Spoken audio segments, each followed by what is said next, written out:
everybody. We're going to try this mic, see how that works. FYI, that my 5-year-old son suggested that I start with good morning. I asked him what I should say in my remarks, and that was his suggestion. It's a good start, but be really short talk, so I'll continue with some other thoughts. So thank you so much for coming to Mindshare Partners' second annual Mental Health at Work conference. I'm so thrilled to have all of you here today to kick off Mental Health Awareness Month.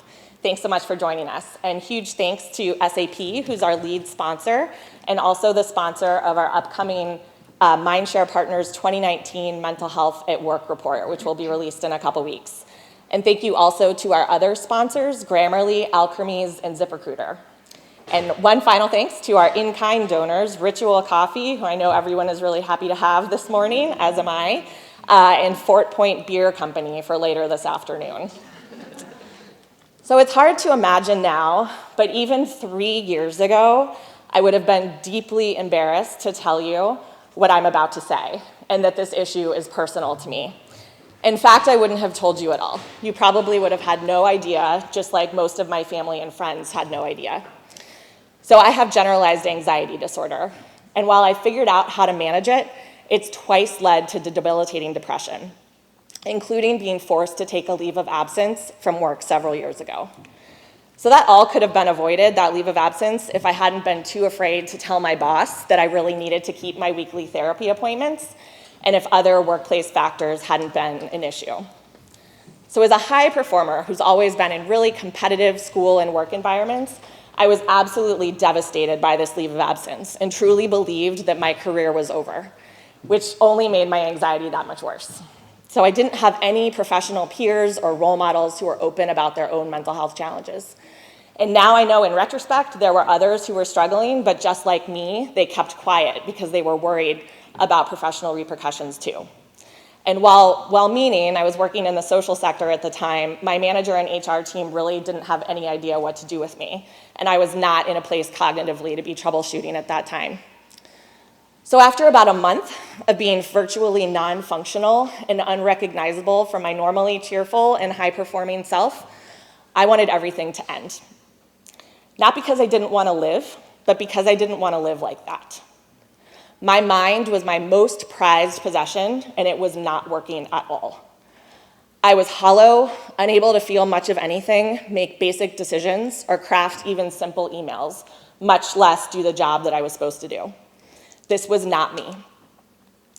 The best I can do when people can't imagine why someone would consider suicide is offer this analogy. Many of us would want a doctor to pull the plug if we were in a hopeless vegetative state with a terrible quality of life. Only a physical shell of our former selves, unable to think, work, or experience basic pleasures, we would consider life no longer worth living. As I mentioned before, I didn't know anyone who had gone through something like this and come out of it better, much less a successful professional. And nothing was making me better, despite being really proactive about seeking help and following my regimen of therapy and medication, so I had run out of hope. While I never acted on them, suicidal thoughts consumed me. Fortunately, I finally found the right medicine and mastered the cognitive behavioral skills that I learned in therapy, and that was honestly the hardest thing that I've ever done in my life. Finally, I got better and I returned to work and I thrived, but it took a lot longer than I would have liked, in part of that because of that leave of absence, which only increased my isolation. So now let me set the stage a bit to make sure that we're all working from the same starting point. So despite what the media would have you believe, up to 80% of Americans experience a mental health condition at some point in their lives, whether they know it or not. For some, this will be chronic, and for others, it'll be temporary, maybe in reaction to the loss of a job or a loved one. So we all move back and forth along this spectrum that is mental wellness, just like our physical wellness, throughout the course of our lives. Mental health conditions are just as common, if not more so, among high performers. And given this massive prevalence, this means that mental health affects every conference call, every team, and every meeting. If this comes as a surprise, it's probably because we're very good at keeping ourselves hidden. I can tell you from personal experience. Thanks to the stigma that remains, we do this, especially in the workplace. In fact, more than 2/3 of employees hide their mental health conditions from their coworkers. The burden of having to do that can actually be more challenging than the condition itself. I know many of our tricks to stay hidden all too well. It's saying that we're going to the doctor or the dentist when we're actually going to our therapist, or even worse, our psychiatrist. It's explaining that we're dealing with some personal issues when we've had a rough patch and our performance isn't up to par. In my case, I found out later, actually just last year, that this resulted in a manager thinking that I was having problems in my marriage, which I was not, fortunately, and a peer believing that I'd had a miscarriage. Though neither of those assumptions were true, both might have been more socially acceptable alternatives to what was actually going on. And that speaks volumes about the stigma that remains, particularly at work. So most people don't actually acknowledge, even to themselves, that they have a mental health condition because they are so afraid of that label. They never get diagnosed, or if they do, they may not get treatment. 8 in 10 workers with a mental health condition say that shame and stigma prevent them from seeking treatment, which typically can be very effective. Not to mention the human suffering, all of this makes for a less than ideal work environment, harming productivity, teams, and employee engagement. Despite the negative perception that is so ingrained in our culture, the bright spot is that we are at an inflection point, and we are here today. More and more people are opening up about their mental health, actors, athletes, and singers, among others. But where mental health conditions arguably have the most impact is in the workplace. Not only do people spend most of their time at work, but there's also a really strong interplay between work and mental health. Workplaces can exacerbate mental health challenges, and mental health challenges can in turn decrease employees' effectiveness. There's a clear cost savings value proposition here to companies, but also a value proposition around inclusion. In fact, mental health is the next frontier of diversity and inclusion, which some companies, including some of you here today, are already starting to recognize. So Mindshare Partners is here, and we hope that you are here because workplaces can really shift the cultural dynamic in this country. Which brings me to the theme of this year's conference, catalyzing culture change within teams, companies, and the US as a whole. Today, we'll hear a lot about different ways to achieve culture change and how to make it sticky. Tops down through allies at work and senior leadership, bottoms up through mental health employee resource groups, and all sorts of sideways. It's often said that what measured gets done, so that's definitely a component too. So today, as Jen was mentioning, we'll hear from a panel of brave leaders who's been open about their mental health challenges within their companies and have become internal advocates. We'll explore how mental health is becoming a new diversity and inclusion category in and of itself, as well as how mental health affects underrepresented communities at work differently. We'll hear about how companies are taking innovative approaches to mental health internally, and we'll get a preview of the national survey results of Mindshare Partners' 2019 Mental Health at Work report in partnership with SAP and Qualtrics. Throughout the day, we'll also get more personal with short fire starter talks that will be more personal from different leaders who've experienced their own mental health challenges.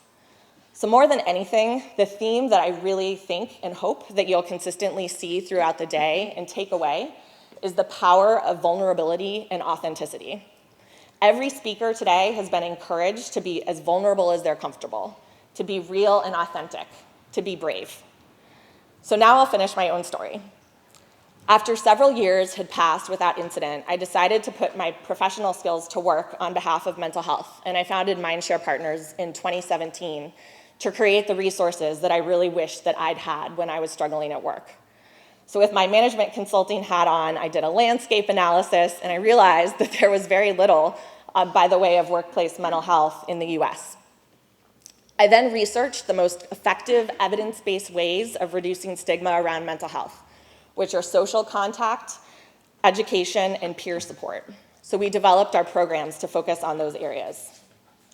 Mindshare Partners is a nonprofit with the mission of changing the culture around workplace mental health so that both employees and organizations can thrive.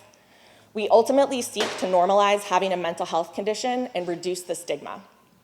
We do this by partnering with companies through workshops and advising services, convening professionals in confidential communities, and by building public awareness through events like today, free toolkits, and publications. We do this and we exist so that mental health conditions can be just as normal to discuss as physical health conditions, so that it's okay to be vulnerable at work and to show that sharing doesn't make you weak, just human. Why should we have to hide our struggles just because they're mental health related? But I get it, it's still scary, and I still have that self-stigma of my own even now. I've had 2 several-day-long anxiety blips over the last year or so that I've shared with my team. They were both ironically triggered in the lead up to Mental Health Awareness Month over the last 2 years. I overcommitted work-wise, and there were some other extenuating circumstances, and voila. The good news is now that I've really mastered my therapy skills, I scheduled some extra therapy appointments, and I shared with my team. I really would appreciate, though, going forward, that we get more than a month to draw attention to this work. So even in my role and in this organization at Mindshare Partners, I debated the appropriate level of detail to share with my team and struggled to find the balance of being authentic while still inspiring confidence as a leader. I don't want anyone to perceive me as weak or incapable, and I am not. As a management consultant at the start of my career, I was taught very squarely that leaders are supposed to be strong and decisive at all times and never flawed or vulnerable. But should that really be the case? After all, there's been a lot of research lately about the power of vulnerability in leadership. Just look at Brené Brown and all of her success.